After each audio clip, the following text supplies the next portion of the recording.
Hi guys, and welcome to the Patches In podcast. Our podcasts are on Podbean, Apple Podcasts, Google Podcasts, and we also upload every podcast on our YouTube channel, youtube.com/patchesin. We're on Instagram @patchesinofficial, on our Twitch channel, Patches In Gaming. We're also on Twitter @patchesin, and our Facebook page is facebook.com/patchesinofficial. Visit our website at www.patchesin.com. If you want to email us any questions or comments, it's patchesinofficial@gmail.com. That's patchesinofficial@gmail.com. Thanks, guys. Enjoy the show.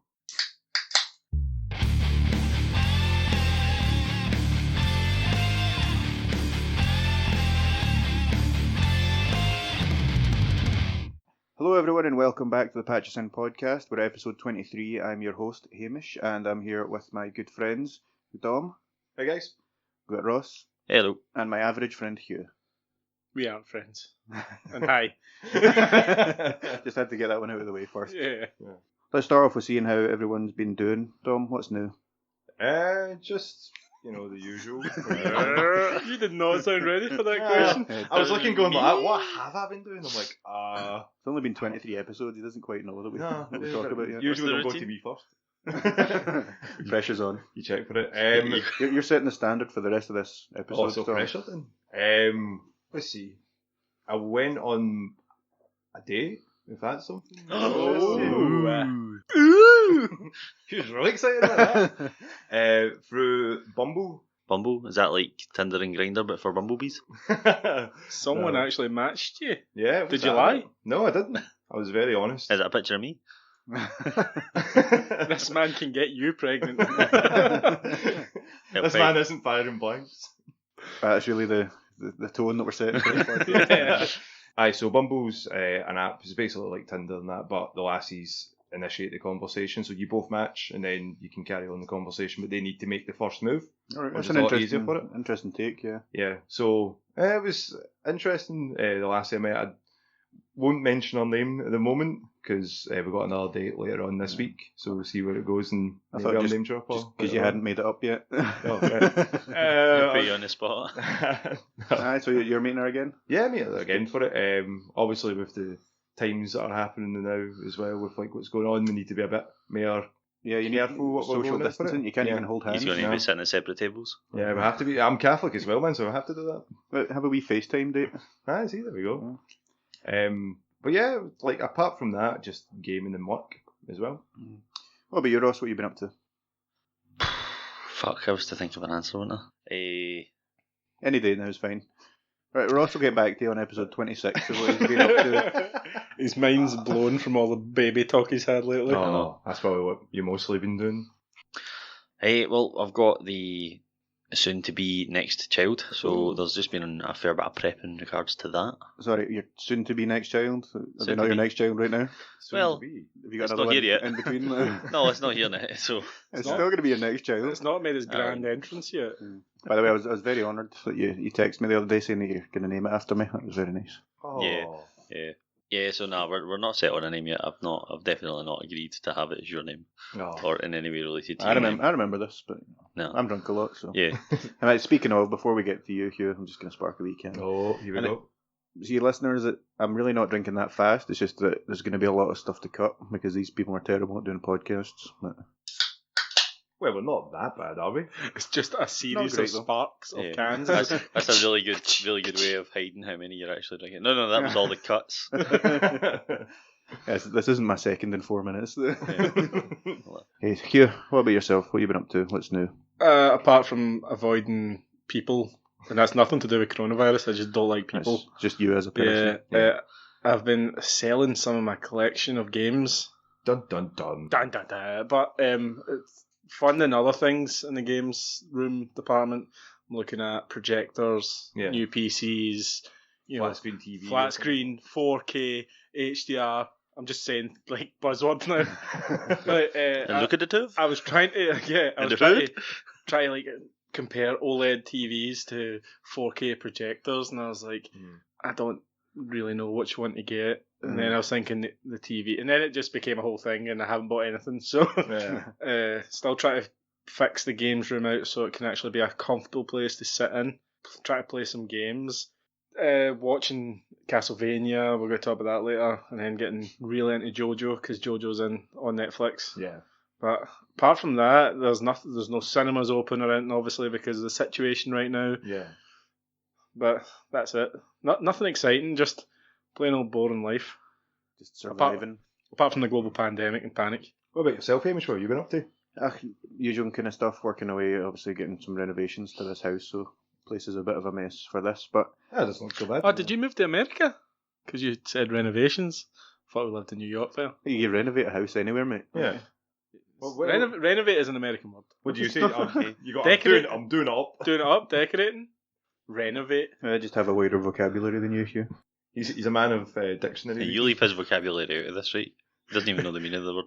Wait, he's going to take the garbage out and walk on the sidewalk. To his trash can. To his trash can. See, sometimes in work I'll tell people to go and get the elevator and stuff, and they're like, I'm like, the lift. You watch too much American TV shows. No, I mean, like, I think that's why I've got a pure weird accent as well. Like, a lot of people ask me where I'm from, and like, obviously we're in Scotland. Is it policeman? Where are you from? Where are you going? Yeah. Why are you out this night with only a t-shirt on? You get people as well, like, they're like, if you get any Irish like ancestry or anything like that, I'm like, it doesn't How matter. much you drink. Standing with a whiskey in each hand, like, no, I don't know where you get that from. Whiskey in each hand, Paddy's Day hat on. Well, it is actually St. Patrick's Day. Well, happy St. Patrick's Day, guys. Yeah. Does anyone know why people drink a lot on St. Patrick's Day? Because it's an excuse to get drunk. No, it's because when St. Patrick died, it was during Lent, obviously, but they lifted the ban on things, alcohol and food, so everyone gorged on everything they could. Yep. And now it's an excuse. Yeah, pretty much, because no one knows that story and still gets fucked up. Yeah, well. Do you have St. Paddy's Day every day, Hamish? Yep. It's just, if you stay drunk, mate, it's just like one big long day. That's the luck of the Irish. Bit of a hectic day today, busy in that, people buying loads of stuff, preppers and all that. And then I was helping a blind guy, and then I told him I'll see you later. And felt really bad for it. Like, obviously didn't mean it. It was pure rushed and that, you know. And I was like, it's okay. He's not going to know what I look like, so it's fine. Yeah. He didn't see it coming either. So I saw Hamish helping some old women with their shopping from the pet shop. Yeah. And he was carrying these heavy bags, and he was going to try to show off his biceps as he was lowering them into the car. And is that what that picture was that you got in the chat? Right. Yeah, I was like, Hamish trying to be like, sexy as he's putting these bags into the car. Yeah, and it was weird because like the tensing his arms the and stuff pictures like that you were taking, you were flexing, you were like, showboating. I was like, what's going on here? Rubbing the oil on and stuff. Yeah, I was like, what's he doing this in a car park for? The different photos. That's different photos. Oh, right, okay. You were bending over as well for the women. Oh, mate, you need to get that peach on display. Is that why you've got that job, just to get? I've got that job because I like animals better than humans. So you work in a shop where you serve people? Well, yeah, but we take care of animals and get them good homes and shit like that. So seeing your work during the day, is it kind of like a Disney Channel TV show where you kind of walk around just helping the animals and talking to them? Yeah, they sit on my shoulders. And they've all got like that. voices, like with Danny DeVito's voice and like, I don't know, I can't think Ryan of Reynolds, Crispy Rat. Crispy Rat. Ryan Reynolds, yeah, and like you're like, I know Ryan, like. And then you see the girl you like, and you have like a wee conversation about how you're going to like. And then there's a laugh track that plays. Yeah. Pretty much, yeah. My life is a sitcom. Yeah. Right, that's trademark Patches in. We're going to write that film. Nice. But yeah, apart from that, usual stuff. Just... got a name for it. Hamish's Habitat. Nice. I like it, yeah. And then you That's walk in, and when you walk in, there's just this audio. Hi, Hamish. Like, and then like. And then you fall into something and everyone goes, oh. Dom, we need a... We've spent entirely too much time on it. Yeah. But we do need a theme song, just don't make it sound like a heavy metal wrestling theme, like our intro. Nah, I can't promise that. Every single song he writes is this wee wee. Well, it's the one song I've wrote. Every song. Yeah. He's not wrong. Oh, he's not wrong. That's good to know. So let's talk about some news, guys. Oh, a wee my spark God. from Dom. Oh, That's unexpected. Let's get the tally up. There's been 1. I'm on 306. Hamish is winning on Sparks. So, big news. Obviously, the Xbox Series X, we got the full specs for that. Yeah, because of the E3 getting cancelled and that, they basically just decided to release the full specs of it. Yeah. I think that's a confident move. That means Microsoft are very confident in this console being as powerful as people expect and maybe impressing them more than they think. And just thinking that they've got it cornered this time. They are not going to get outpowered by the PlayStation. Nope. They're not going to get out-featured by the PlayStation and out-designed. Like, yeah, because they've released it early enough now that people can, it might be a bit jarring for people to see the console first. Go, oh, look at it, it's like a big PC tower, but now they've had so much exposure to it, they're like, doesn't actually bother me that much. have you seen how big it is? Yeah. Like, see if you put an Xbox One X on its side, Yeah. if it was to stand on its side, I don't know if anyone does that. No, you can't. But that is how tall it is. Yeah. So it's just the same height as an Xbox One X on its side. Obviously, it's a cuboid shape. Sorry, it's been a while since I've been in school. It's a cuboid shape, but like, it's not as big as a PC tower. No. And it'll fit quite nicely and next to your TV. Or Most shelves. Yeah, it's, Because it can lie down on its side as well. They did show that. See, even if it was the size of a PC tower, I'd be like, well, I'm still getting it. yeah, I know. It looks like a really cool design. I like it. And of course, we're also getting the PS5 specs tomorrow. Yeah. Tomorrow. Be interesting. They've been rumoured for a while, and I think the PS5 specs are like just slightly under what the Xbox Series X does. But people are saying that the numbers now don't really matter because teraflops. You love saying teraflops. I do, but the numbers technically sound impressive, but it depends what you do with what you've got, obviously. So I'm not a massive.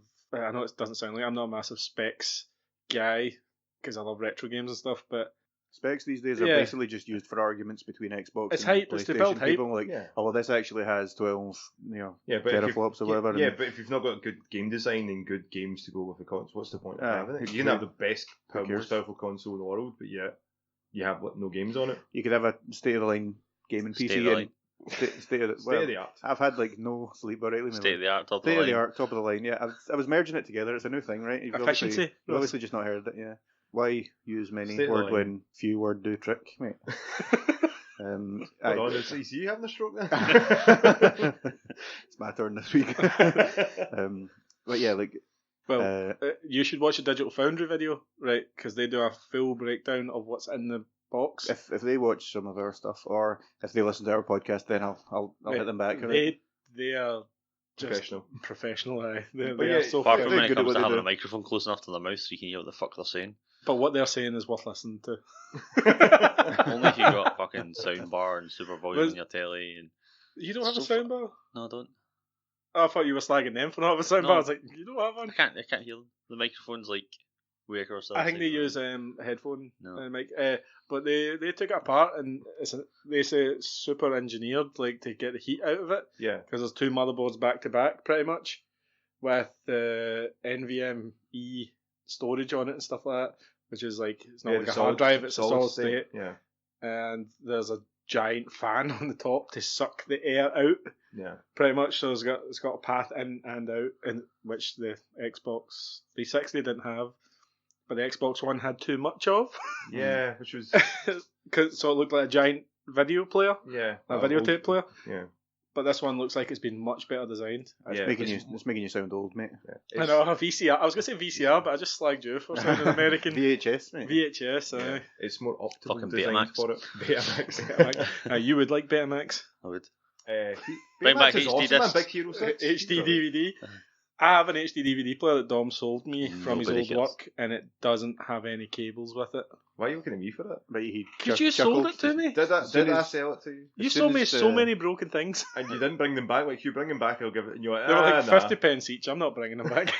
As soon as you left the store, he just kind of rubbed his hands together and laughed. I kept that store afloat for ages. I was the only one buying games out of it. It's got expandable storage as well now, isn't it? Have you seen the little? It's like a little memory card. Have you seen it? It's going to be so expensive. It will be because it's NVMe storage. Yeah. Is it exclusive? Yeah, as well. I'm like, when you have proprietary. Yeah. Proprietary? Yeah.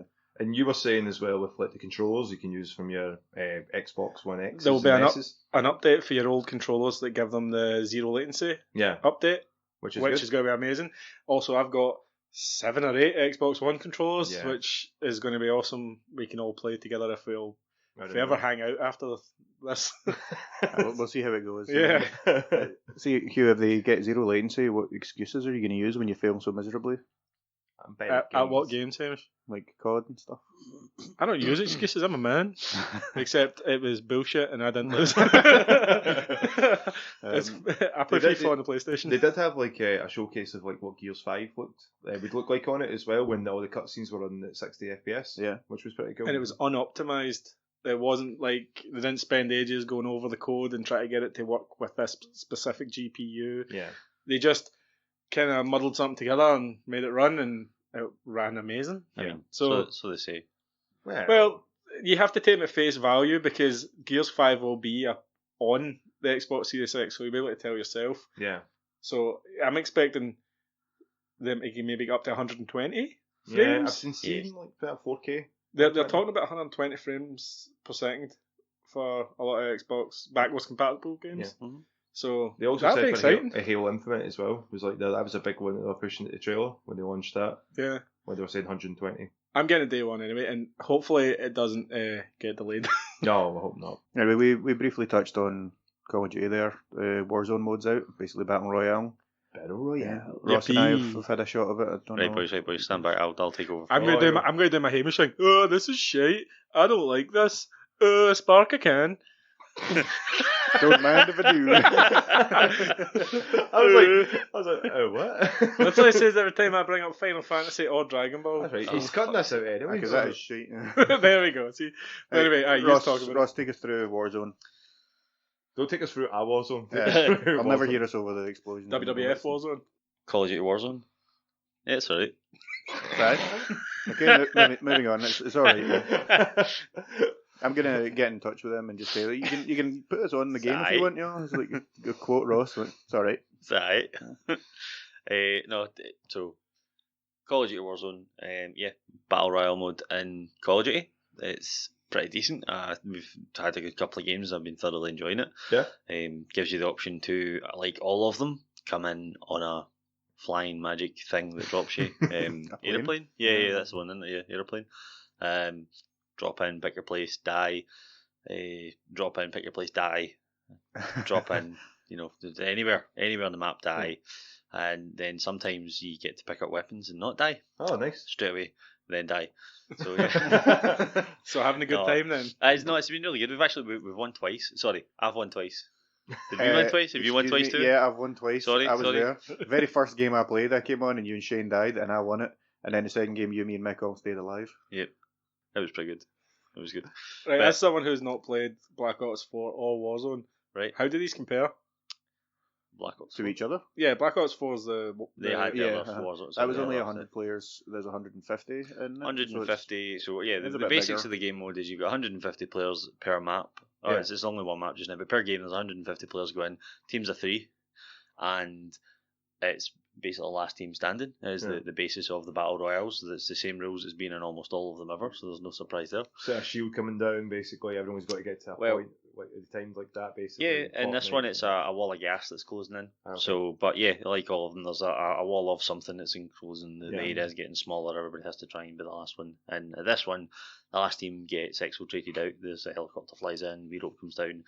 One of the cool things is at the end of there's like a special memorandum. So what's it called? Sorry, in memoriam, and it literally gives you a list of all the players. Some of the key features of the Warzone are that you do still get some kill streaks in it, so you can still call in a precision airstrike and a mortar strike. Yeah, mortar strike in it. Do you get any other sort of ones like the UAV? You still get UAVs in it as well. So you get UAVs. They go up for a short period of time. You need to be a bit more tactful when you're using them because obviously you got a massive map and if there's no one around you, you're not going to see anyone. So you're better keeping it for end game. So one of the things that this has got that's I suppose a bit different from other ones that I've had shots of is that you get a money system in it. The way to get some of the kill streaks is that you need to buy them. Alright, so a kind of like CS:GO sort of. Sort of. And the instead world. of buying it at the start of the round, you just build up and then you get credits, wee ammo, we buy points basically. And you can buy shops. Self-revive kits, you can buy kill streaks, you can buy teammates ammo. back. That sounds alright, awesome. That sounds microtransactionable. No. So because it's quite like Apex. The game. Sort of idea. The way that you don't go into the game with any money. No, you go in with zero money. It's a game mechanic. Sorry, my cynicism was coming through there. You can as you go through, there's lots of crates and boxes that you can open up. There's weapons and buildings that you can find, equip. It's a wee bit more Fortnite though, because you get like legendary and epic weapons and stuff like that, and they've got like more attachments on them and that kind of thing. You don't have to find the attachments and equip them on your gun the same way the Apex does. Yeah, you've got swap or Black Ops 4 as well, didn't that? Okay. You've got guns that have attachments on them, so if you find a gun that's got attachments on it, it's going to be better at firing than the one without it, so you work it that way. Does it look different from it as well with the legendaries? Are they like gold or... There's some pretty cool skins on some of the guns, yeah. Nice. There is, I think I found a golden AK that's got like a sort of like ivory touch to it as well, which is pretty cool. But it's on an top African of that, warlord weapon. Yeah. On top of that though, at these buy stations, so ways to get money is there contracts in it, and there's 3 types. There's a recon, there's a scavenger one where you get 3 caches, and then there's also a hitman target one where you have basically you then have a hit put on somebody, and if you can kill that person specifically, then you get more money back, and it will give you a blip on the map to show you roughly where they are. So like a red circle will appear on the map to say they're over there. And if you go and you kill that person, or if anybody kills that person whilst you've got the hit on them, you will then receive a wee bonus chunk of cash. But, as we found, when it comes onto you, you get that whole, shit, somebody's coming for me. And it's that whole, oh no, so you're constantly on edge, so it just adds an extra... Right. The game's already like a cool sort of adrenaline pumper anyway, so with this, it just boosts that, and you just get that whole, oh shit, but it also forces interaction as well, which is cool, because... Makes you go after each other. Yeah, you can't play fucking them. So I mean, that's obviously the idea of the circle closing anyway. Yeah. You need to fight people eventually. You can't engage with. You're going to be in a smaller space. You know but what I mean? this, like, ultimately giving away your position or giving away somebody else's position for you is also quite a cool mechanic they've added in. With the monies, you can actually buy a weapons loadout drop as well. So if you go back into the main menu, go to your loadouts, you can actually set up a custom loadout for Warzone that you can use. So you've got your perks that you can use to your advantage if you take your own custom loadout. Yeah. Your character without a custom loadout does not have perks.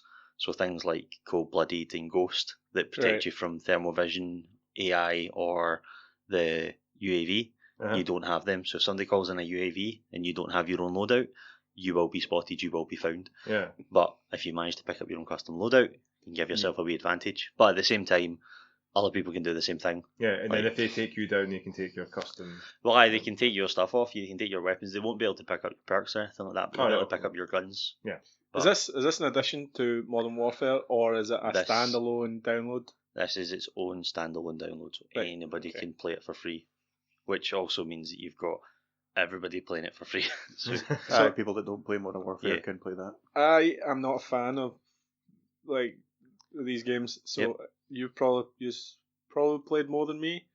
Is this good compared to Apex and Fortnite and stuff like that? And it sounds more interesting from the get-go anyway. I've thoroughly enjoyed playing it. And on top of that, there is also the other mode, Plunder, that they've brought out as well, which puts you in the same map, but uses the whole money mechanic as the main point of the game. Right. And teams are working together to try and become the richest as quick as they can. You need to reach 1 million. Aye. And so it's kind of like a league, that sort of way, try to get as much gold as you can. Kind of, yeah. But then, obviously, when you spend money, that you can spend it, but you also need to pick it up, but then you drop like half of it if you die. So you need to go to specific places to get it airdropped out and deposit it, which obviously adds it because it's the hot spots because everyone's trying to deposit the money. Also, the top 5 teams have got a marker on them to say these are the top teams, so take them out. There's the risk of becoming the highest first. Becoming too rich. Yeah, you become too rich too quick, and people know where you are, and they can same way as the contracts work in the Warzone. Or GTA when they had that sort of win for it. You're marked man when you hit the contracts for it as well.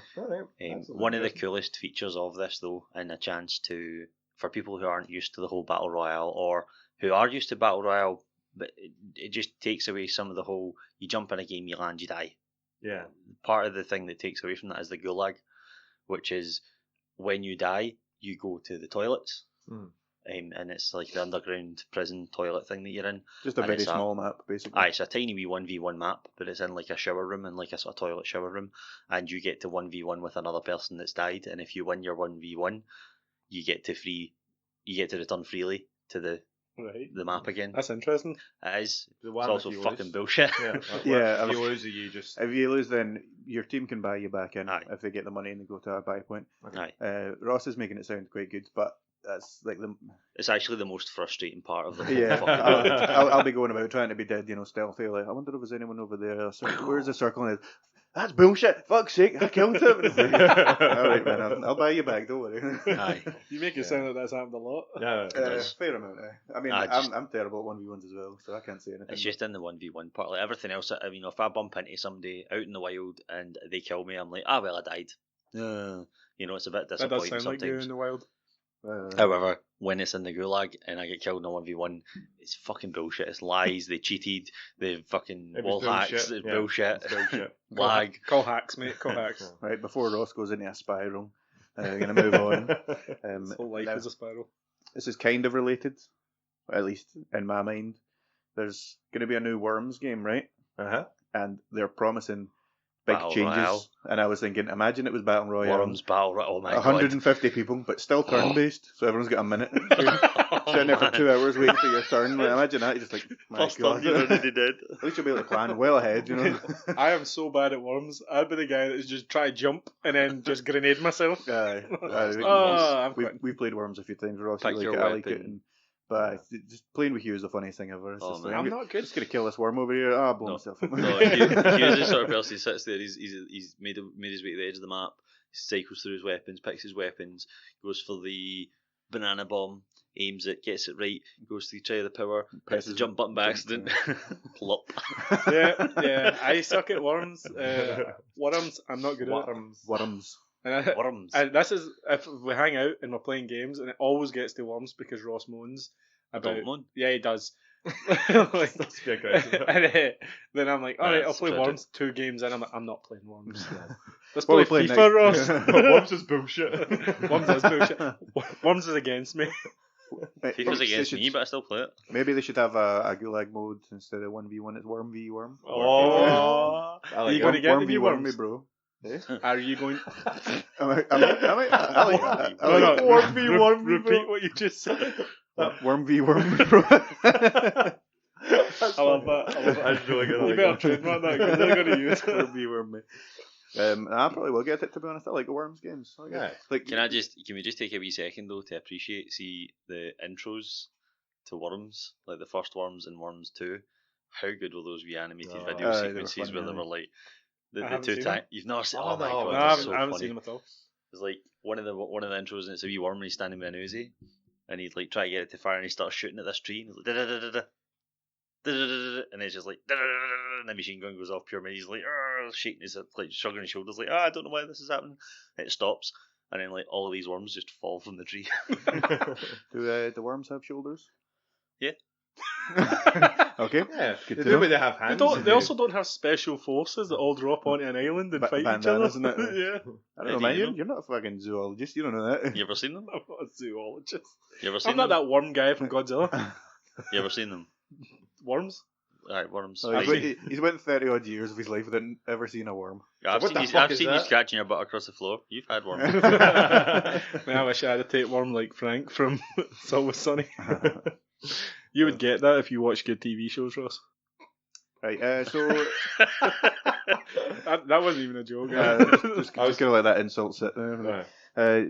CD Projekt Red Oh, have said that they are going to be working on a new game as soon as Cyberpunk 2077 I is did out. hear that as Yeah. well. What is it? What are they going to do? Apparently, it's going to be a new Witcher game. Yeah, But then I heard that, and then I heard, oh no, that was badly translated. yeah. But I think it is going to be a Witcher game, but not a sequel to 3. So in the Witcher universe, basically. Hopefully, it's not another Thronebreaker, spin-off like that, and it is an actual Proper- RPG kind of Yeah. type thing. But who knows? If Cyberpunk makes the millions it's probably going to make. Yeah. Sorry they made it. So when it makes Yeah, when it's going to make all that cash, it's going to make all of that cash for them. They're not going to go straight back to The Witcher. Also, it takes like 5 years to make a Witcher. That's the thing. Or I mean, maybe just why because they're they're starting it straight away. Yeah. but just because they're starting it, it's still going to be a long way down the road. Yeah. Well, And all there's this all new those Series Witcher X tech things. they're going to have to work with, you know? Yeah. All the Witcher stuff happening on Netflix and stuff, they might be trying to strike where the iron's hot. Mm. Yeah. Hopefully. They might just re-release 2 and 3 yeah. for the... Upscale it. Yeah. don't know. CD Projekt Red doesn't strike me as that type of company to just re-release games because it's going to make them more money. They did that when the Witcher came out on Netflix. They re-released like everything on the digital marketplace, so they paid money to get it on the front page from it. Well, they own, is it GOG Games? Aye, GOG. Aye, and obviously there was a huge upsurge in. I don't know if that's a word. There was a lot of people buying it. Well done. Yeah, nice, nailed it. Nice. But even at that though, they didn't have to go and release. You know, like same way that like fucking Ubisoft comes out with their super second year of the edition, year of like Game of the Year. Aye, that fucking try that again. Year of the dog. I think year of the edition game. I think you're romanticising this company too much. Well, see, but that kind of touches on something that I wanted to speak about. Is it a bit shit of them to just be like, oh, coders, get back to work immediately? Like, do they not deserve a break after? Well, probably different people, wouldn't it? That's the thing. CD Projekt Red has that reputation of being a Workhorse. bad company to work for. Burnout is just huge in the game industry in general. Are we going to talk about Naughty Dog? Oh, And this as well. We can, we please. This is a good segue. I'll tell you what we're going to do. I'm going to spark a can, and then you can talk about it. Right, okay. Right, Hugh, I am well sparked, so let's hear about Naughty Dog. What were you going to say? Well, a former employee by the name of Jonathan Cooper. Big John? He came out on Twitter and kind of called out Naughty Dog. To him. He came out on Twitter, called out Naughty Dog and the management there for excessive crunch while making The Last of Us 2. Pretty much said that they can't get any experienced members of staff in because the reputation's really bad now amongst game developers. Yeah. Don't know how true that is, obviously. This is all from one disgruntled employee, but... I think if a big company like Naughty Dog were like, oh, we're hiring, they'd have plenty of applicants. Well, that's what you think, though, but he's backing up with a little bit of evidence saying that...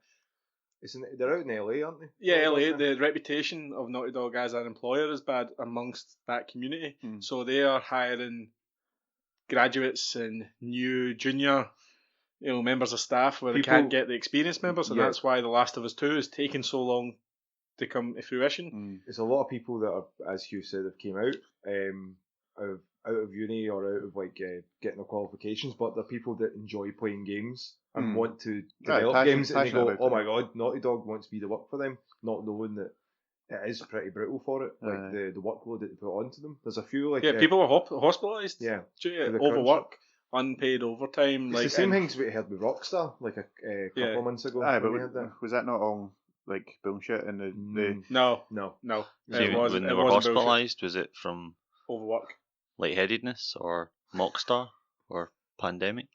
It was none of those. None of the. Get that checklist away. 2 Point Hospital lies and no symptoms unreal. It's one of those things that you'll get employees coming out with their story, and then you'll have a PR company come out instantly with saying, as a disgruntled employee, we've got a lot of very happy employees, which is probably true, but they need to disparage the person to try and defend themselves. The culture in game development is obvious to a lot of people that are around it. It's you get it done, there's deadlines, obviously that's in every job, but it seems to be that they're expendable. Yeah. Like you can just get another person in to do programming or art. You're just another number on the payroll. One of the podcasts I listen to, the Castle Super Beast. You listen to other podcasts? How dare you? I do. Formerly called the Super Best Friends podcast. Two of them used to work at Ubisoft in Montreal. Now, why didn't we call ourselves that? No, it's because we hate each other.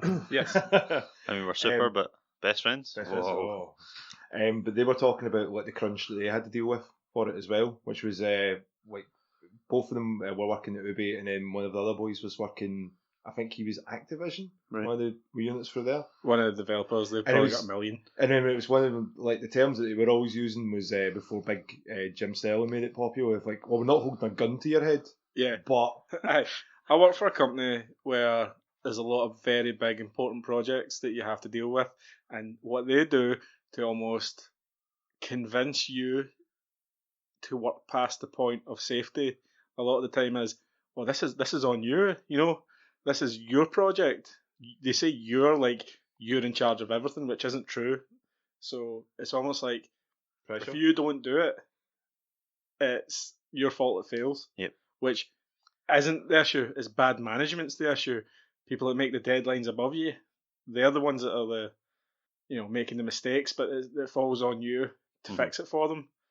And I've seen that in my work, which isn't game development, so I can imagine how hard it is when you've got a set deadline that a publisher wants you to publish on, and it doesn't move. Yeah, the goalposts are set, and then that's it. They can't push it. But that's the thing. I don't have a public out there that then react to what I make or what I do. Yeah. So if you release a game like Anthem, and you've worked on it so hard, you've hospitalized like members of staff to get it done, then it goes out, doesn't sell, bombs. Like, that's probably the worst thing ever. Yeah, because you'd be like, I did 60-hour weeks, 70-hour weeks, worked myself half to death to then release something that people are just going to shit on because, they don't know any better because what they have you ever played Anthem? Yeah. It's a very boring game, but a very pretty game. Yeah. A lot of work went into that game. A bit like me, pretty and boring. Is that your Bumble? That was bio? my Bumble, bro. I know I shit on the games industry. I don't know what this conversation's turned into, but no, it's more like you don't want people to suffer their mental health, physical health to make games for you. And you don't want like reputations of like gamers basically getting worked to the bone. I've said this before, maybe not necessarily on the podcast, but I'm happy to see that CD Projekt Red putting back Cyberpunk. Yeah. Put it back as long as you need to put it back. Yeah. Give me a game that works with people who have worked on it in a comfortable environment. Game. Yes. Yeah. I'm more than happy to wait for a game if it's going to be good, and if again like that, it's not always the forefront to think of the people that are making it and the positions that they're in, but I would hate to think that this has been rushed out to me for Joe Public to just have a shot of something that has actually caused detriment to somebody else to do so. For another human being. They'd be better off doing things like, see, instead of games like 2K, FIFA, just making a new one every year, because obviously there must be a lot of crunch there, because they've got no chance of stopping because they need to make one by a deadline. Just take a couple of years off. Much rather have a better game, newer mechanics, a bigger improvement. For sports games, just give us an update, like a squad update. An update. The transfers, just use the football transfers. That's all. I mean, they have that in it anyway, don't they? The live transfers and things like that. So why don't they just make that as until the new game comes out? Until it's like not buy a new game. But then make it every 2 years instead. They do that for the Switch. Yeah, it's called the Legacy Edition, and it's horrible. They make you pay £40 for the game that was out last year. They make you pay full price. The only thing that's different is the number. I know you're going to say that's what it is on every console, but it's not. But it's worse. But it's worse because it's an older version of the game. So it's the same, but you're behind. Yeah. Okay. Look, we're not slagging FIFA. I am. Dom, obviously I hope everything goes well with your new paramour, but see, in case you do need to go back onto Bumble, I've got a topical pickup line for you. Okay, I want to hear this. Obviously, the coronavirus, people are in quarantine and stuff like that. You can't spell quarantine without URAQT. Oh, smooth. But how many times have you used that? I said it to Lassie last night and she loved it. There you go, see? I've got an even better one for your coronavirus. Oh, go ahead. You're the only snack I want to stock up on. Oh, that's good. I like it. On from Naughty Dog, the question that we got from Ross's better half, Danny, is about The Last of Us. Well, she said the film because it was originally announced as a film, but I think it was an HBO television series now. Yeah. Mm-hmm. From the creator of Chernobyl as well. Is it Craig Mazin? What's his name? Just a minute, I'll pull that up. Hold up, Jamie. Now, what can we do while we're waiting for Ross? Oh, I've got an idea. Oh, there it is. How rude. Your coronavirus off of mass barking, mate. Knows he's not stopped drinking it. He's like, there's a coronavirus on it. You brush it off. Yeah, we wipe. What the fuck's the names on it? Director Phil Piasecki. But I'm sure there is another one as well, but I can't see. At the end of it. Neil Druckmann. Neil Druckmann, yeah. He's the producer, director. Yeah, it's from the creator of Chernobyl. That was a good series. So high hopes for it, obviously, because it is a great story. Anyway, there's been some fan casting of Nicola Costa-Waldau. It was Jaime Lannister. Obviously. You practiced that name, didn't you? I didn't, and I think I fucked it up. To be honest, I've never met him. Never said it out loud.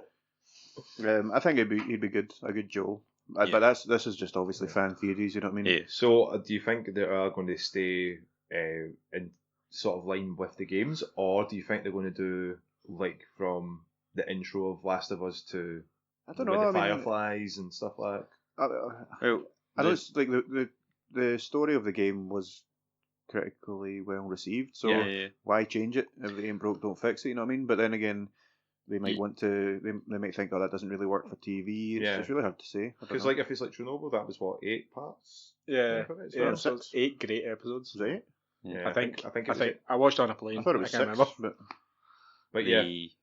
The description they've got on here for IMDb for it is that it's 20 years after the outbreak, Joel decides to leave Ellie in the care of his brother Tommy, based off of a scene from the hit 2013 video game.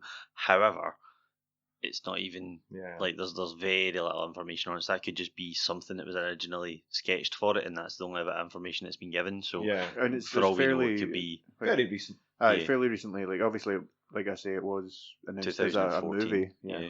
But it's still, you know, a lot of time is going to pass before it's out, so it could change. You know. Yeah, that's interesting, but yeah, it will be nice to see. I think hopefully if they don't fuck up, I don't think they will. It'd be good to see if they'd stick to the game and go with the same story but just televised. But if they didn't, I don't know how much that would be, how much backlash there would be from fans. Like, no, I think they'll have to change some things. The game's what 10 hours ish. I completed it in. Well, that's the thing. Even if they do follow the story, there's you know, I don't know how many episodes are going to be in the season. They might just do like a small one, and only cover the game. But if they ever HBO as well, so if they ever want to go forward, they're obviously going to need to.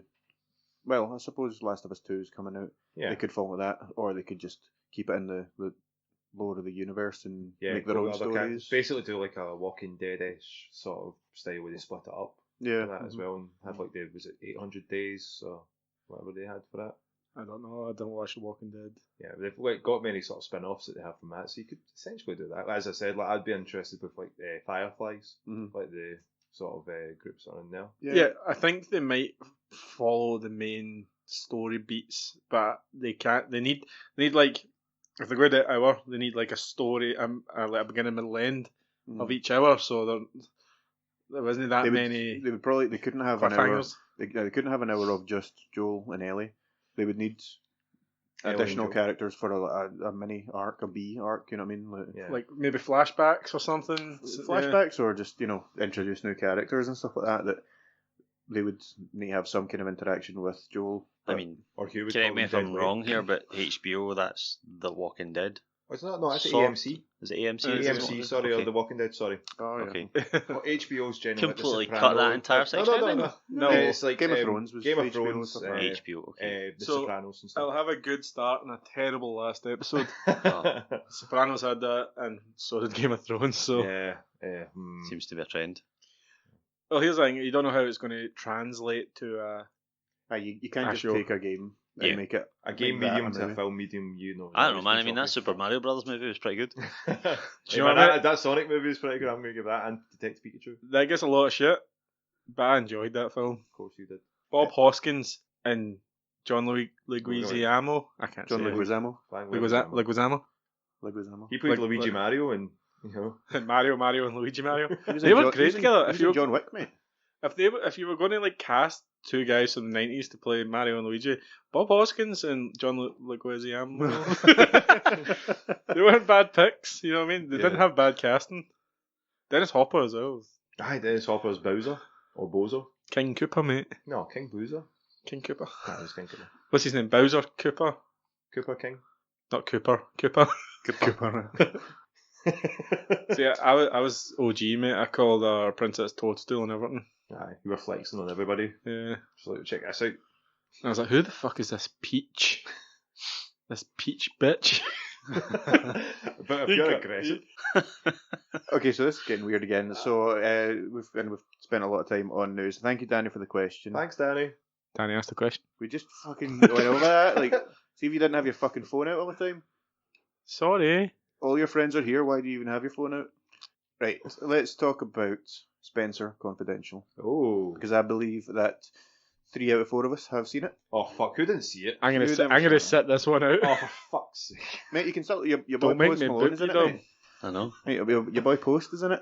You Post? Posty Malone? I didn't watch it. No, I didn't watch it. Since he's had to, make his shows later, postpone Malone. Oh, I've got tickets for that as well, I think. Yeah. definitely. I mean, these are like the new. Like, is that not till June or something? You're going now, July or? I think so. And then my Ricky Gervais has been postponed, and my Trevor Noah has been postponed. Everything's been delayed. Right, Ross. I believe you and Danny watched it. What were your thoughts on Spenser Confidential, the new Netflix film? It was like a crime action comedy.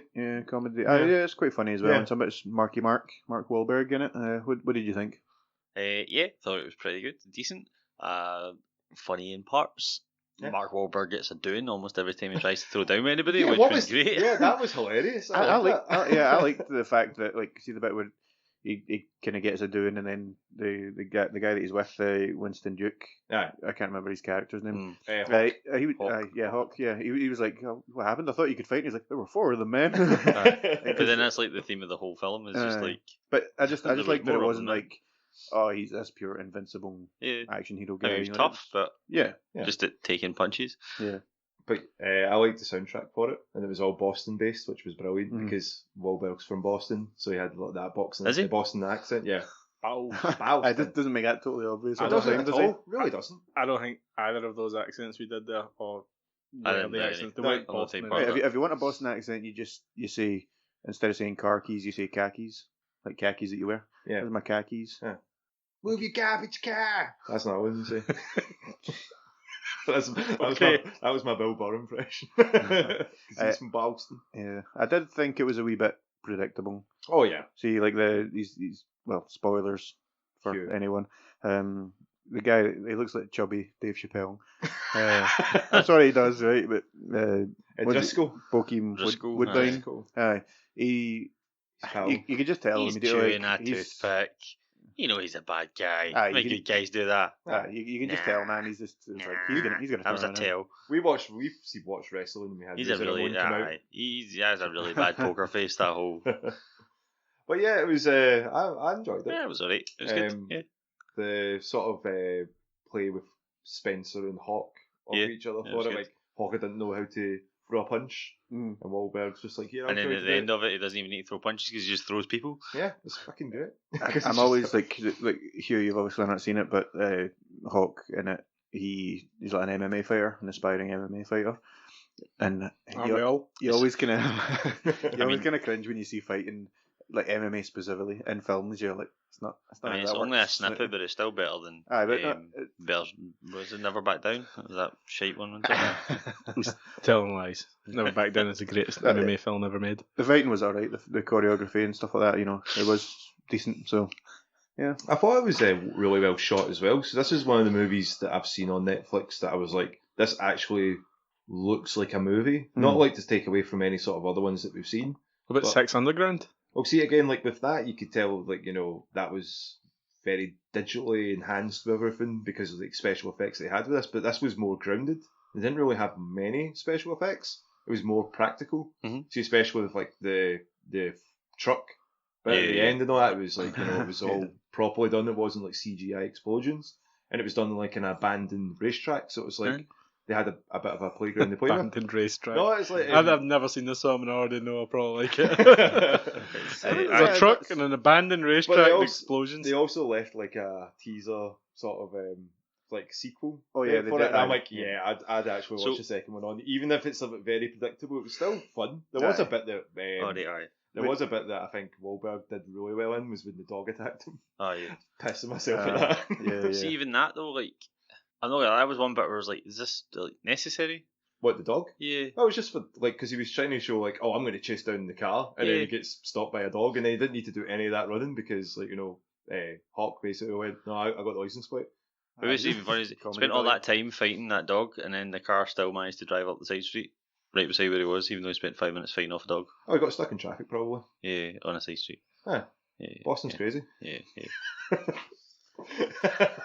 It was very good. I enjoyed it. It's not.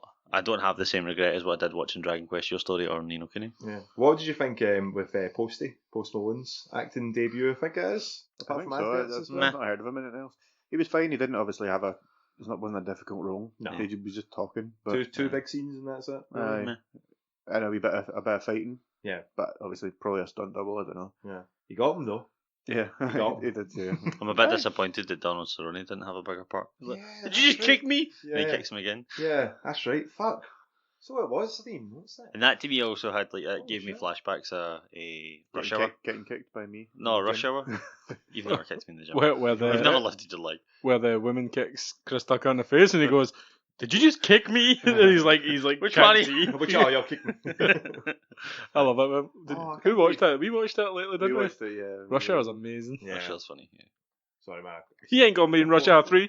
I was just about to mention that. And then Kafilka fish. He keeps kicking in the door and he's going, "Come on, Jackie!" And he's like, "Oh, okay, Chris Tucker." The best bit of the movie. His name is the Lee, movies are, goddammit. the movies are brilliant, but the best part of any Jackie Chan movie is the outtakes. Yes. Oh, yeah, absolutely. I just love how Don Cheadle is like, his name is Lee, goddammit. Like, he's going, "Jackie, tell him. Jackie, and he's like, his name is Lee." Like, So strong. we've been here for so long trying to do this scene. God damn it, Chris. Right, Hugh, obviously you didn't see that. Have you seen any movies? Cool. Ever? wait, I'm thinking. Ross, you seen anything else?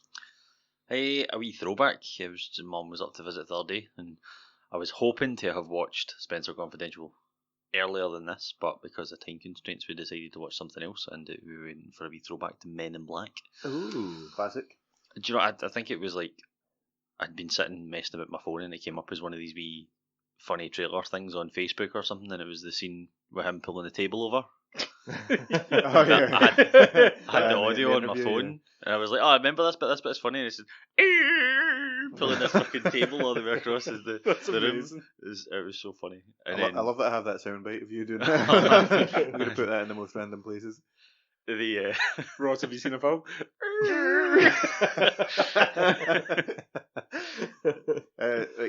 Did you guys ever see? Well, I'm assuming you guys have seen Full Metal Jacket. Yes. So Did you see Daredevil? Yes. Netflix? Right, Wilson Fisk, Vincent D'Onofrio. Yeah. That's the bug Yep. guy. Yep. Yes. What So, a fucking great actor, man. See, I was literally talking to Mom about this as we were watching it. Like, see that whole, just every bit, every scene that he's in after he gets, taken over by the bug. Like, to act like your skin doesn't fit your body Yeah. and make it look like it's Yeah. an actor inside of his skin, man. Like, honestly, I was watching it going, this is actually like awesome acting from him. He's phenomenal, man. Yeah. Like Um, contortionist, it's crazy. See aye, when he's just- doing the high shoes, like, hey, how's it going? Even when he's in the van, he's trying to turn to look at the guy in the cafe, and he's like, and he starts banging about in the whole of the cab, trying to turn his body over. And like, Or when he gets the device and he starts freaking out, as Aye. well, he's like, roar! slowly but surely, there's You've more of the also got skin that peeling off, recorded.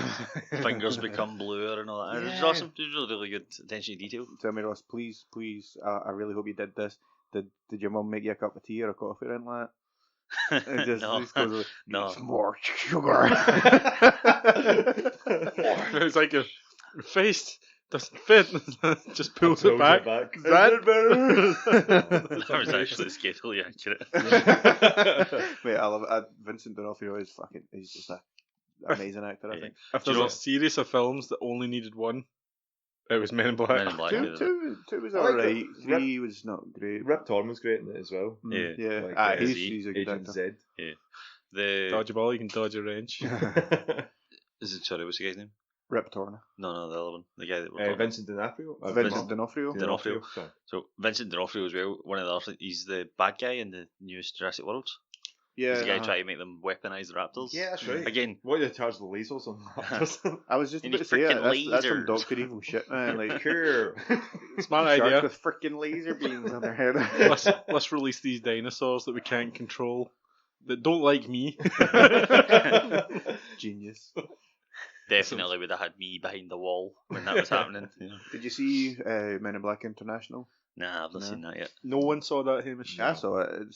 I think Nobody I talked that about matters it. seen I think I that, talked hey, about it What? ages ago, actually, What I but- liked about Will Smith and Tommy Lee Jones had such a good chemistry on their movies as well. One Yeah. and two. For it, three, not so much because Tommy Lee It was Jones. Josh wasn't in Brolin, wasn't Josh it? Brolin was it? Yeah, it was he was good. Thanos, mate. Thanos. But he was pretty good. As, I don't know, was it just a bad script for 3? I actually haven't seen it. Like, Oh, have you not? Like, I've it's- never seen 3. No. I saw it when can't it came even out. remember 2. I can't really remember much of 3 because it was kind of forgettable. Yeah, it was set in the past. There's, Because it's like Josh Brolin plays a young Tommy Lee Tommy Jones, Lee, yeah. which is quite good casting, to be fair. Yeah, honestly, that's I just think it was at the second one, and he's fighting the guys in the wee pawn shop, and He's he's a like, Balchinian. he can't hurt my tongue, and then he's a Balchinian, and he pulls down a wee scarf, and there's a wee set of balls under his chin. It's just like, that is so fucking ridiculous. It's the whole outtake, the gag reel for that bit as well, where he's just improvising nicknames for this thing that's got testicles in his chin. I can't remember them. I just remember being. Oh my god, it's Ross. It's Hugh Jackman in the movie 43. Is it movie 33? 43. 40, that was terrible. I went to the cinema to see that. Why did you do that? Was Johnny Knoxville in Men in Black? Yeah. He was, Oh, not yeah, Men in I know Black. he was. He had the wee, Yeah, the Grow. wee other head. Oh, Was yeah, that yeah. 3 or was that 2? That was two. That was two. Well, Because then they got like Frank, he got his own wee suit and stuff like that as well. Like the wee pug. Oh, Frank the Pug, of course. Frank the actual best sequel to that was is it Disney Channel TV Yeah, the show? cartoon. That was really, really good. Yeah. I had the same sort of the same art style as like X-Men Evolution and stuff. Yeah. like Yeah, that. aye. That was dark Saturday mornings Yeah. on it. That was a good time. Did you How ever did play people- the PlayStation game? No, I did hear it was fun. That was good. Yeah. I just remember getting the noisy cricket. You could always only fire it once, and then you get fucking thrown Yeah. away back and stuff like that. Oh, good times. Any of you guys have been to Universal Studios in Florida? No. That's the end of that. Hamish didn't answer. Well, if I had been, I would have said yes. Alright. There's a Men in Black ride, and it's really fucking good. Do you shoot aliens? Yes. And It's there's a basically the target practice room in Men in Black, isn't it? Yeah, Or and you're in with, like a big laser guns. Oh, car right, that spin like Like like- waltzers on a aye, on a roller coaster. sort of. It's like a car that has hydraulics that spins. Right, so but you're on a track. So It's not a track. Oh, is it not? No, it's run by like lasers. So like the car Frickin' has like a predestined. Determined. That means it's Track. on a fucking track. No. I just said that. Oh no, I thought you meant like a It's like on a a track, but physical without the rail. net. It's not on a rail. Aye, but it's going a certain way, Aye. and you're going through a course. But it's not the basically. same every single time. Aye, because it spins and all. And it spins and stuff, and you've got to get the most aliens, and I got the fucking most aliens. I just wanted to get to that bit, right? Yeah. Okay.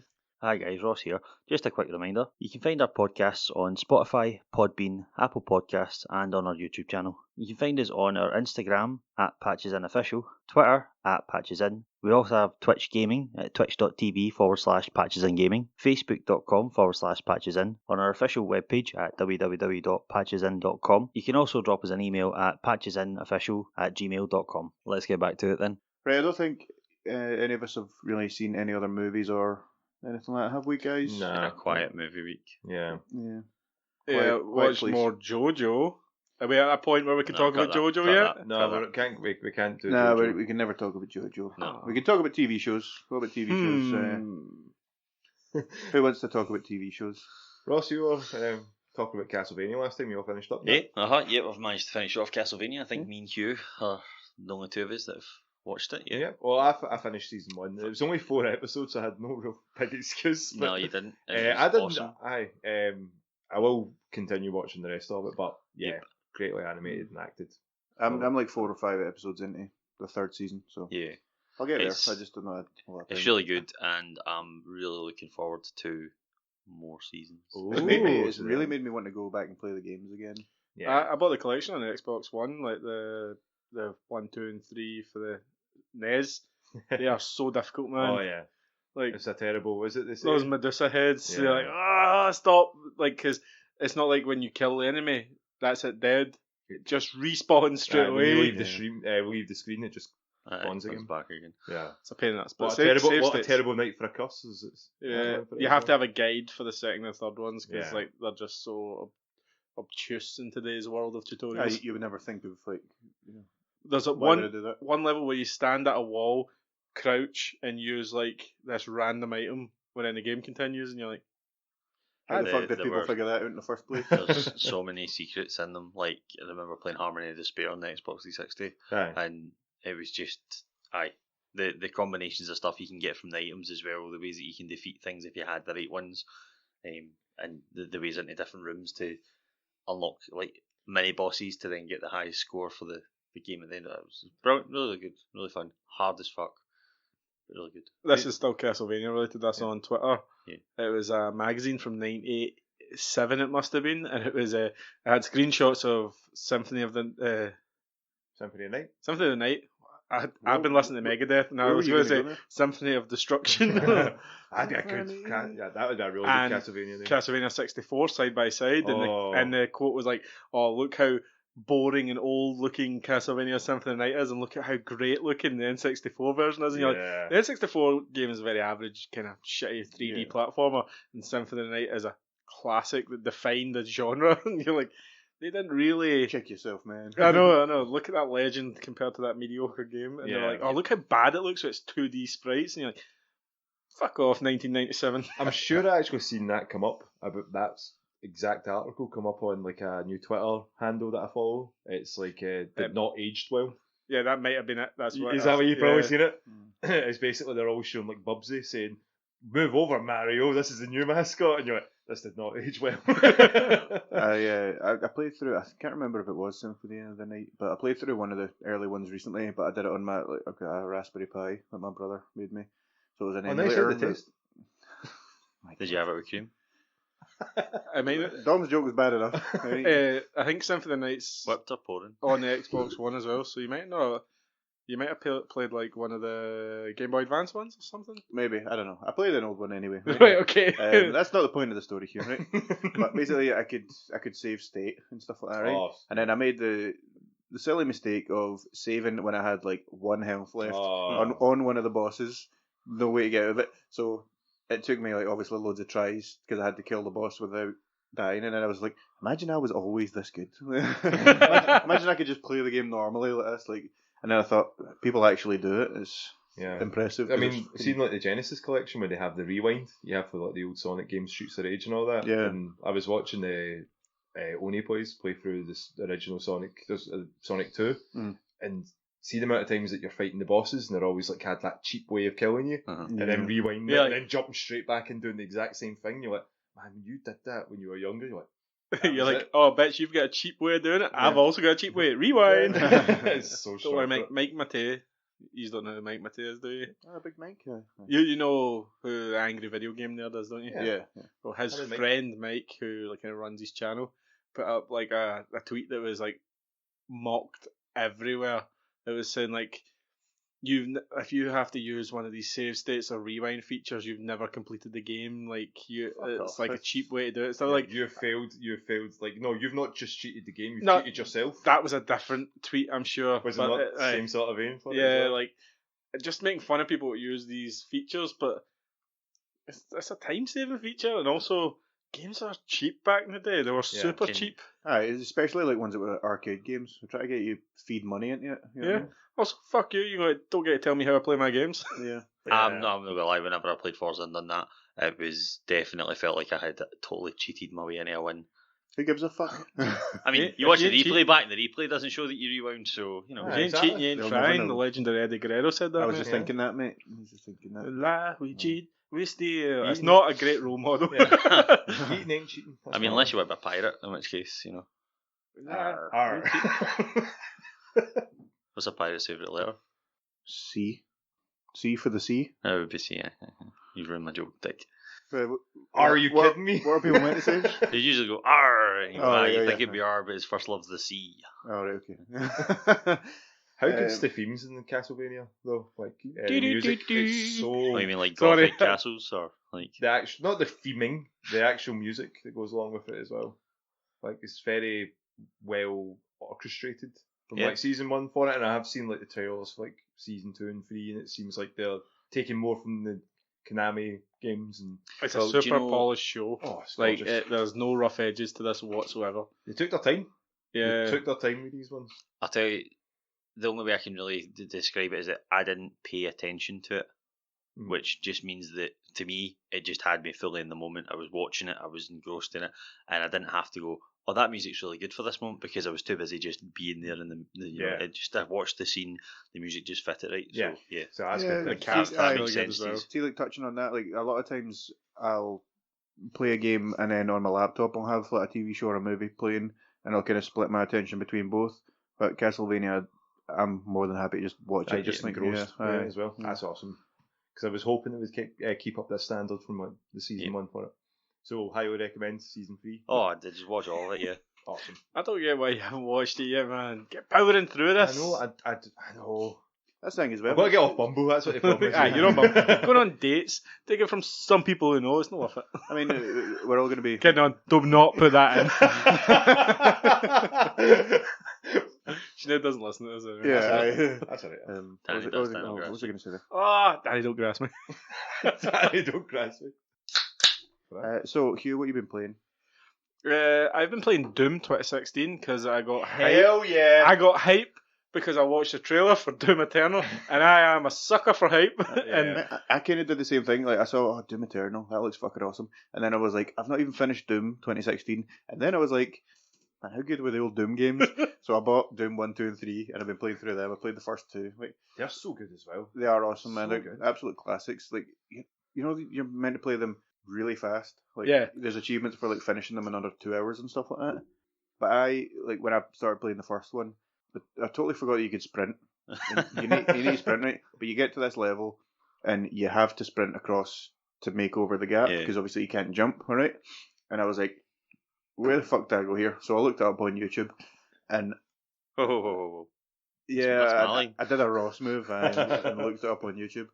But there was this guy, and he was a pure pretentious asshole.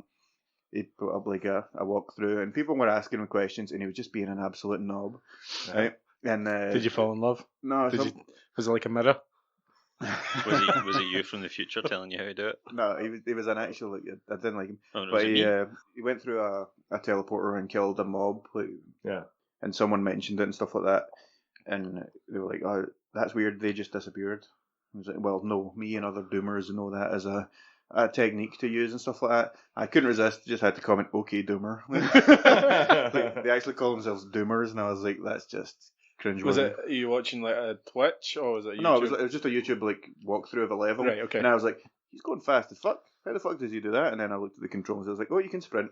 Would have been good to know that 20 levels ago. What's it with you not knowing like an important button? Oh, Last week it that was God Jotun. power, yeah, aye, fuck. Okay. Yeah. See, on that, I don't know if I've talked about this before, right? Conflict Vietnam, me and my cousin playing that on the PC, or he was playing on the PC, I was watching him, and there's a whole section of that, because it's Vietnam, you're going through the tunnels, and you're an American soldier going through tunnels. Yeah. The lights go out, there's no lights, you can't see, and he was using glow sticks to drop on the floor, but obviously as soon as you crack a glow stick, it drops at your feet, so you get very little glow. Yeah. Kept dying on the booby traps that they'd set. Eventually figured that when you aim up against the wall, the crosshair sort of disappears. So we managed to use that as that's a wall, let's keep walking, and then like slowly sort of turn away from the wall a wee bit to get the crosshair to come back to know that you're still pointing the right direction. Blew up on traps again, and I think he tried to do this for like probably a whole day trying to get through this level. Couldn't figure out how to get through it, and I'm like, do you not have like a torch? And he's like, no, look, and he's pressing the buttons, and he's like, T for torch and stuff, and couldn't get it to come on. He's like, there's no, have you tried light? L for light? And he's like, no, there's no light, there's no torch, we don't have anything. And we're going through it, and I'm like, wait a minute, you playing as Americans? I'm like, yeah, have you tried F for flashlight? And I push F, and the light came on. See, Hugh, having Americanisms is a good thing. I see. Right, okay. But anyway, we got off track again. So, Hugh, 2016. 2016 is awesome. I tried to play it before, and I tried to play it like I play Halo and Call of Duty, which is reserved, stand, like, I don't move that much and just shoot and try and kill things, but like, this time I was like, fuck, I'm going to play it the same way I played Wolfenstein 2, and just run, like, running gun. running gun to everything, like, if you just keep moving, you don't really get hit. Yeah. But it's hard to appreciate how nice the game looks when you're doing it. I turned off motion blur, because that game has got a lot of fucking motion blur, and it looks well better if you turn it off from the menu. Every game does. Yeah, I don't know why it's set to like the highest level. Your eyes automatically blur things, so why do they have to have it they don't need simulated to in a add that, game? yeah. You know, It kind of made me feel a bit sick as well, Yeah. especially if you're moving so fast. Yeah. So I'm really, really enjoying it. Like, I'm hoping to finish it, because I was just learning. I was watching a lot of YouTube videos about the lore behind Doom, because I thought it was just you or a random marine, but there's actually like some real backstory to it. Story, yeah. But you can rush through it, which is hilarious. Doom guy doesn't give no fucks. Nah, you Yeah. just- Doom guy, and like it's really fucking awesome. Like, it's different than the FPSs you get now, which are like wave based. Alright, go with Bravo Point. Yeah, Bravo Point. this is Shoot more. hard. This reminds me of Duke Nukem 64 when I used to play that, where you were like, this fucking level is a maze, and I have no idea how to get through it. Right, But I'm going to try and finish that before Doom Eternal comes out. I did boot up as well, just a wee go over it. I really I was like, God, man, the controls of this are so good. Music is so good as well. Yeah, Mick Gordon, honestly, Mick Gordon. The Unofficial Controller podcast guys, they're talking about Doom on their next podcast. Yeah, seen for and that. they were asking memories and things like that. Yeah. And it got me thinking. Basically, Doom was the first game I ever played on a LAN, a local area network. Yeah, on I PCs. remember you saying. Just like I basically just ran through as well. I played while my dad was working. Me, my mum, and my brother would play, and they would be dead stealthy, kind of like strafing up walls and stuff like that. Like, oh, there's an enemy, kill it. I would just run in, but you just respawned again. Yeah. So by the time they got into the room, there's like 30 of my wee corpses just littered around. That's the best way to do it, mate. Running gun. Yeah. I also pre-ordered Persona 5 Royale. Really? Edition. You won't care, Hamish. Dom's game of the decade. Well, I don't know what the differences are with the Royale Edition, but it's Extra 2 characters, one that joins the party and one that helps after an incident, which is very, very important. Royale with cheese. That's what the French Royale call it. with cheese. Royale with cheese. But it's out on the 31st of March, and then I think the 11th of April is Final Fantasy VII Remake, so I've got some You need to finish it. RPGs. You need to finish it in less than 2 weeks. Aye. And it's a 100-hour game. Yeah. Just wait, It's I think it's 140 with those added characters. And self-isolate, mate, and you'll be fine. That's the plan. I'll watch that and the rest of JoJo's. Oh, nice. What about yourself, Ross? What have you been playing? Hey, I've actually played some board games this week. Oh. Whoa! This is a video game podcast. This is a ramble about everything. I know. I know. This is a very poorly structured podcast. We should have called it the poorly Fuck structured you, podcast. I'm doing a fucking good hosting job, I would say. Yeah. He's the host. you're trying. He's the host Yeah, with I the would most. say it, yeah. He's the host of the most. So what board games have you been playing, man? So we played Cockroach Poker and Catan this week. Cockroach Poker. Cockroach Poker is almost like Scabby Queen in reverse. And this is a board game, not a card Well, game. it's a card game, but it's we played that as a warm up to playing Catan. Right, You okay. need to sort of ease in. You get everybody in every mood, and then Yeah, of course. play the big game. So Cockroach Poker it's sort of like Scabby Queen in reverse. Everybody's got cards. They've got it's artwork that's on it that's bugs. So you get cockroaches, stink bugs. There's rats and scorpions and things like that in there as well. Rat's not a bug, mate. It's not. You're right. I take it back. So when you place the card down and you're trying to bluff, or not, I don't know. What you do is you put it down face down and you'll say, Is that a bluff? well, it's your game. You maybe. should know. So you put the card down face down and you pass it to somebody at the table, Mhm. right? And the idea is that the card can be passed around as many players, but it can't be passed back to anybody who's already seen it. Right. So I'll pass the card to, for example, I'll pass a card to Hamish and I'll say, that's a cockroach, and I'll pass it to you. Now you've got the choice. You can either call me on it and say that's true or false. So immediately making a decision on the card, or you can decide to look at it, see whether I was bluffing or not, and then pass it to somebody else. So, Right, and if I call you on it and so I'm if you right... call me on it and you're right, the card then sits in front of me face up. Right, okay. If you call me on it and you're wrong, it sits face up in front of you. I take it, yeah. And the person who loses is the person who's the first to have 4 of a kind in front of them. Oh, okay. That's interesting. Yes, Because tactically you would want, if you could see, let's say Hugh had like 2 cockroaches and you knew you had one, you would have one. Yep. you'd be trying to make sure that Hugh ends get up with this it. one to him. Like, yeah. So, for that example, if it was my turn and I knew that Hugh needed to get this card, then I wouldn't be giving it to Hugh first. I'd be maybe saying to Hamish or Tom, Yeah. and then hoping that one of you would then try and pass it to the other, to the point where Sure. Hugh, if Hugh's the last person, He has he to doesn't. take He has to guess. He has to say whether it's one or the other. So, All right. but at the same time, you could fuck it up halfway through and just go, "Nah, you're lying," and then it goes back to Aye, the person. it'll So, go to... You're like, fuck. Yeah. Yeah. That sounds interesting. Yeah. actually, it's quite fun. It's actually, I think it's called Crackalacken Poker because it's technically German. Ah. I'm pretty sure the actual original name was like Crackalacken Poker. Right, okay. But Crack-a-lackin'. Crack-a-lackin'. it's quite fun wee game. It's quite quick. It's normally maybe give it like a shot. 20 minutes or so. Give it a shot sometime. What was the other game that you... Catan, Settlers of Catan, Oh, right, which okay. is- Classic, yeah. ye olde classicy. Yield. So see when you step away, that was a Hugh just made a shrugged face like a, oh, what the fuck? He's not a board game guy. He's not. He's a So board gamer. if you step I'm away, bored of board games. if you step away from the realms of Monopoly and Scrabble and Snakes and Ladders and Knots I and didn't Crosses, even step into that realm. well, Hey, have you played fucking Monopoly before, liar? Forced to play Monopoly. What you fuck? I tried to play own it. I tried to play it on the Switch, but no one will play it with me. The only way I'll play What it. is the point? She was like, all in. A virtual board game, that's just silly. Just play the fucking board game. There will be people out there that have played Catan before. I don't have to explain it to everybody, but for those sitting here at the table who don't know what it is, the map is made up of lots of different regions, and you randomly place the regions along with the border to the map itself, which will have ports, and different tiles represent different materials and resources. And everybody takes a turn, and on your turn you roll the dice. Whatever number your dice come out as, it'll match up to a tile that's on the map. Because they'll all be numbered, and whatever tiles it matches up, if you have a wee settlement on the corner of that tile, then you will receive resources. Okay. You use resources to buy roads, new settlements, cards that can give you boosts, and it's the first person to gain 10 points that wins. Okay. And those can be gathered through different ways, from either having the longest road, the biggest army, the most amount of settlements, or there are some cards that have specific text that allow you to gain victory points at the end of the game. That's but interesting.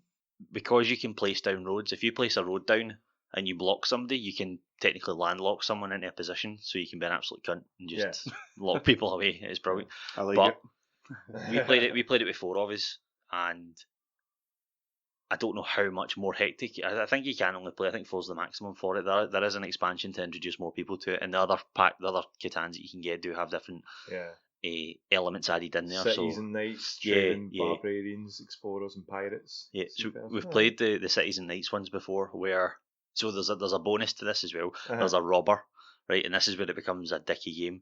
There's a robber where if you roll a 7, you get to move the robber, and the robber is just a wee wooden meeple that can go onto any tile on the board. But when you put it on that tile, it voids the tile.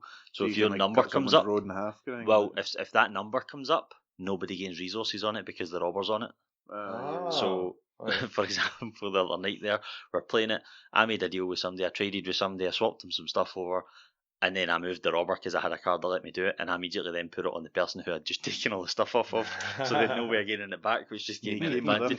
Oh man, I get so much heat for it. I get so much heat for it. Right, so it was getting that cheap heat. It was like Danny sitting there filling out divorce papers. No, it was a couple's board night, so it's two people that we work with. It's a couple and me and Danny, and basically I had shut off Leanne, and then she tried to move the robber to me, and I had a card that let me move it back again, so I just basically voided what she tried to do to me. Plus, I then, on the following turn, she was asking for a type of material, and I knew she gained it all, and I had a card that let me take all that type of material, so I then called that material, so I just basically took everything off of her and locked her from getting anything. So at the end of the game, Danny was like 3 points away from winning, and Leanne just basically went, right, look, I'm not going to win, but I will give you anything that you need that lets you beat Ross. And therefore, like, she just gave Danny the game so that I wouldn't win, because if it came back to me, I was winning. That was you didn't win. So so I don't care who else won it, but just as long as you did. So yeah. That happens to you a lot. Yeah, it does. Are you a bad winner? I'm not a bad winner. I'm just a great winner. I'm a cunt of a player. We'll never know. You'll need to win something. Hey, excuse me, 2-time. I'm the champ at Warzone. Thank you very much. Champ, double champ. Because I was there both times. See, if I was to say every time you lost at FIFA, I'd be here for about an hour going loser, loser, loser, loser, loser, loser. That's his morning routine, FIFA. looking at the mirror. I know. Daily warm up. Well, that sounds interesting, man. No, it's just a really fun game. The only problem with it is that it is limited to 4 players, and whenever we play board games, it does tend to be. I suppose the majority of the time it's 4. We've now introduced a 5th, so we're trying to find games that have that 5. A game that would be really, really good that I think we'd have a great time playing would be Imperial Assault. We've played that a couple Star times. Wars. Yes, but you play against a tablet if you play it before. There's an app for it. Is it electronics involved? Yes. Oh, I can get involved. Is someone basically DMing it? Well, to a degree, it's a one versus many type of game. Cooperative. Do I get to use my many accents? You can use all 3 of them if you want. But 3, sorry. That's a bit too much. All of them are Jamaican. Jamaican me crazy. Let's hear a Jamaican accent here. No, you put me on the spot. Okay. We do this all the time, and we're not. I'm the host. We're not going any further until I hear a Jamaican accent from you. You say bacon. Bacon. You say bacon like beer can. Beer can. I want to roll in beer can. Not like a Scotsman saying beer can. Beer can. Beer can. No, a roll in beer can. I'm really bad at this. Beer can. A beer can. Beer can. Beer can. Yeah, again. Beer can. Okay, Alright, so okay. I think it would be cool for us to play Imperial Assault because it's one versus many. So one person, if you're playing it with 5 people, one person would play as the Empire, and the other 4 would play Dibs. as. The other 4 get to play as characters in the Star Wars universe who are rebelling against the Empire. That's pretty cool. If you play with the app Yeah. on a tablet, the tablet takes the form of the Empire, Right. and it tells the story as well. So If I remember right, when we played it, you get wee campaigns and you can like save your progress and stuff Yeah. like that. So again, that's another cool thing with the app is the app can actually save where you get to. So when you get so far into it, you've got shops in the shop you can buy items from, Okay. and there are obviously the game is made up of a box that's physical, and the app came out way after that. And depending on how many of the expansions you've got, you can add those into the app, See, and the app will then come up with a campaign based on the so tiles that you've if got. you've got like the Bounty Hunter app, you tell it you've got that, and then the tablet will say, "Oh shit, boss here," or Aye. Yeah. you know, And there are Boba Fett's random here and encounters stuff of like shit. that, Aye. so it's random. Yeah. Because that kind of reminds me of like Nightmare, the VHS Yeah, board yeah, game they had yeah. from it, and then they did a DVD version of it Uh-huh. as well. But that's like the next evolution for it is like having like that An app. updated for an There's app. there's a couple of them that have done it. Who do you know who made that one? Was it wouldn't be Imperial Hasbro. Assault. Yeah, Imperial Assault is Fantasy Flight Games, FFG. Because I is know the- that there's a lot of people that are like, the board games are really Oh. expensive now. That's they put a lot of love into these things. Fantasy Flight Games are well known for having boxes full of bits, Yeah. but then also having lots of more boxes full of more bits that you Yeah. can add onto your games, and a lot of them are miniature heavy. So yeah. and they do have Star Wars licenses, so they've got a good couple of different types of Star Wars games, and they scale. So you've got like Imperial Assault has got miniatures, which are just little people, and you fight in a little map, which is made up of several rooms or whatever. Yeah. You then upscale to X-wing miniatures, which is individual ships, like Yeah, and then just all the- X-wings, TIE fighters, and stuff like that. Imperial And then it destroyers. scales up again to Star Wars Armada, which is like the big fleet fights. So Yeah. they're actually really, really cool the way that they play. Is you need to like plan your move. So in X-wing miniatures, you put down your wee ships and you fight and you fly and all that. You need to put a wee disc down to say, I'm going to do this in a minute, Yeah, and this you is put it my- face down, Aye. and they put theirs face down, and then you reveal what you're going to do. Yeah, okay. But with the big fleets, because they're supposed to be big ships, they're in space. You've got moves for like TIE fighters, and it's like a wee squadron of TIE fighters. That's fine. You put one down, it does it. See, if you want to move a super Star Destroyer, you need to plan like 5 moves in advance. Yeah. So you it's need to basically know like a more complicated chess kind of. sort of with- You move your wee miniature about this space area, but you have to try and anticipate what your enemy's going to do, and you need to be able to repair your ship. Yeah. But you need to plan 5 moves ahead, so you have to be able to say, right, well, I'm going to move here, I'm going to go there, I'm going to shoot, but I'm going to expect them to have shot me back by this point, so I'm going to repair. But then when it gets to that point, your enemies went a totally different way, you're not in range, you can't shoot them, and they've not injured you, so you've wasted a repair turn. Yeah. Because you know, obviously you get like a wee cone of their firing range, don't you? As well, Yeah. and so you need to think like I need to be able to shoot them, but not. Yeah, make sure Like, that make you're sure part of this me- spread. In range, out of range, and all the rest of it, okay, yeah. yeah. Aye. It's quite tactical. Mm. Yeah. That's cool. There's big competitions and stuff like that for it as well. So cool. Aye. But it's all Star Makes Wars. Star Wars. Dom, what have you been playing? Cool. Along with Hugh, replaying Doom 2016, but also Ori and the Wind of the Wisps. Will of the Wisps. Will of the Wisps. I can't put it. Will of the Wisps. Ori and the because Wind you and the Willows. You said it like wrong, like Completely. all the way through. Ori and the Will Smith. Ori and the Wisps. That's the name of the podcast. Well, I Ori guess- and the Wind and the Willows. Oh, so I've been playing Ori and the Will of the Wisps. No, you're gonna make me Will of the Wisps. Will of the Wisps. Will of the Wisps. The Human Torch was denied a big film. Just say the new Ori game. Have you played the new Ori?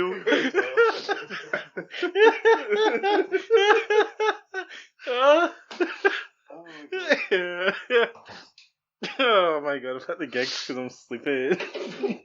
Ori and the Will of the Wisps. Will of the Wisps. You still The say new that Ori word? game. Ori and the Will of the Wisps. Say will. Will. Say will. Will. Oh, fuck Well, off, Dom. well, That's it, go on. Will. Will. Will. Yum. Do it, Dom. Will. Fuck you. Will. What's wrong with saying Will?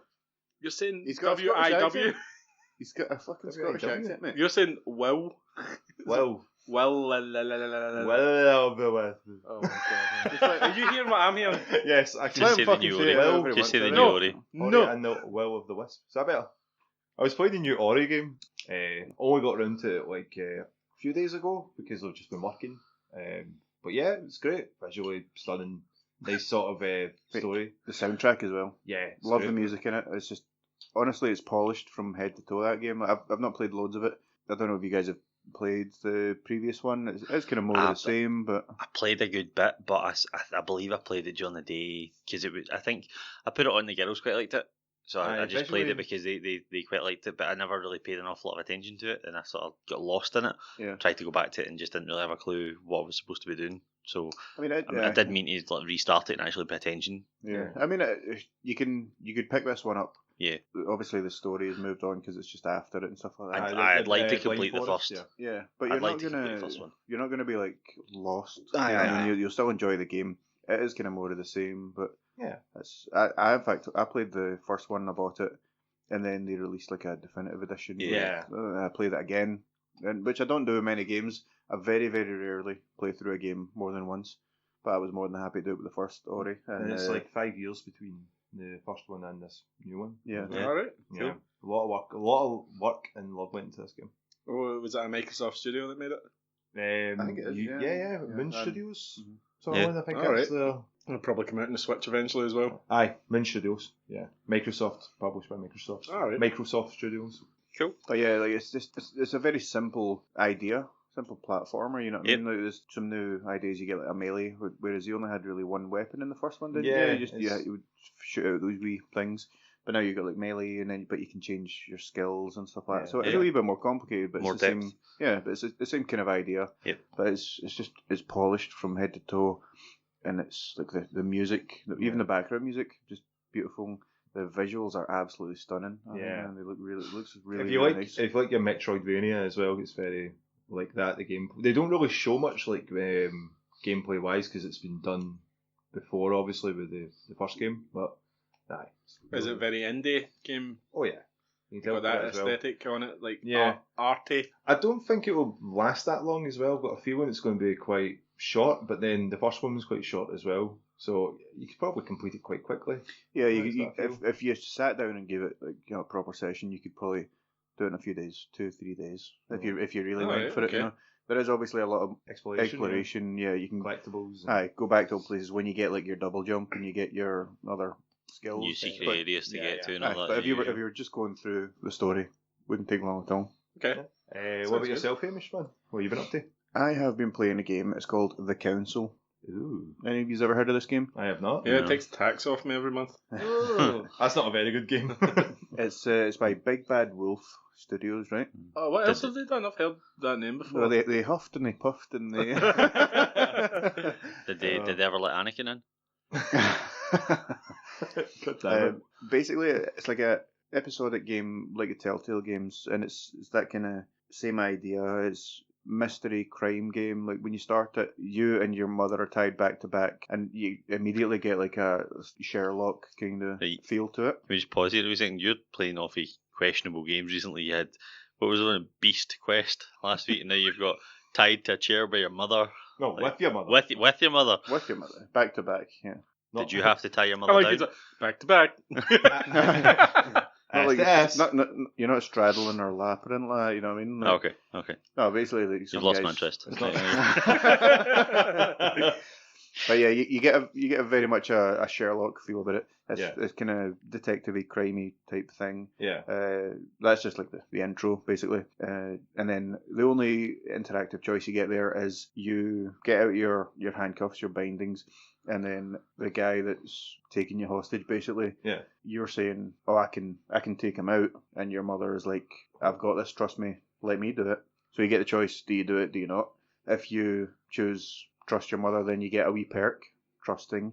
And it's basically, like I say, a Telltale game, but you've got all these added Stats, RPG stuff elements like and that. stuff like that. Yeah. There's 3 different kind of schools. And they'll open up new dialogue opportunities and stuff like that. It's what I feel Telltale games should be. Or what they should evolve to. Like Aye. they'll have like that, Mass Effect wheel, and where it's like, or like they had for like Knights of the Old Republic, where they sort of like if you had enough light side point. Yeah, you then could you've got persuade the choice other to way do with it. this. Yeah. So, because Telltale's ones were always very like, doesn't really matter what choice you do. It was like A or B.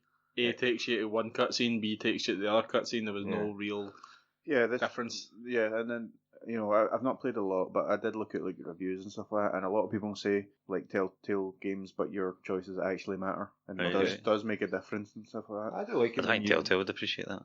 Yeah, you think they would. You've also got the kind of exploration side of things because you're looking for clues and stuff like that, and again the RPG elements come into that. You can find more things if you're better at that kind of thing. Yeah. So it is interesting, and it does seem like there's a lot of room for a much broader game. But yeah, if you're fans of the kind of Telltale game episodic mystery series, then you would absolutely like this. Definitely. Is this on Game Pass? No, it's not. No. Whoa. Whoa. It's a couple of years old, so it's not expensive. Okay. In fact, I think it's almost exactly 2 years old. It's like 13th of March 2018 it came out, I think. But you know what? It's one of those things because it's episodic. You can just buy the first one, see if you like it, and then go from there. Quite cheap, yeah. Cool. Yeah, fairly Awesome. cheap now. Yeah. Awesome. So I think that pretty much does it for this episode of the Patch Us In podcast. I've enjoyed it. There's going to be a lot of cutting. It's going to be Like heavily. cutting Dom, cutting Ross. Yep, and you. Yeah. So Especially Hugh. it's gonna be Ham Solo episode 2. Mate. Just me. No one wants a repeat of that episode. Hey, everyone. The Hantom Menace. Oh, You laughed at that way too I hard. love it. Mind you, but that was episode 1 though. So Yeah. Phantom Menace. The what was it? Vampire Strikes Back. Attack of the Hams. What was the third one? Revenge of the Ham. Revenge of the Ham. That Writes then- itself, then, Hamish. yeah, episode 4, A New Ham. Episode 5, the Hamster Strikes Back. No, the Vampire. The Hampire. Hampire, yeah. Because Hampire is a word. And then Empire. Yeah, because the rest of them are fucking words. the 6, Return of the Ham. No, wait, is it Return of the Ham? Return Return of the Ham. Return of the Ham. Return of the Ham. Yeah, then Jason will start Then singing. Ham Awakens. Oh, yeah. Then the last Ham. Usually late. But then the last time, yeah. Ham Unleashed. That's his video game. And then That's what's his- the No, last? it's the Rise of Ham. The Rise of the Rise of Ham Walker. No, the Ham Unleashed. That's the documentary. It's just him drunk, just fucking throwing stuff. Okay, so can I get some goodbyes from Dom? Goodbyes from Dom. Can I get a goodbye from Ross? Just the one. As many as you want, mate. Okay. Bye. Hugh, get off your phone and give our good listeners a goodbye. Bye! And that's a bye from me. Thank you everyone for listening. We'll see you next time.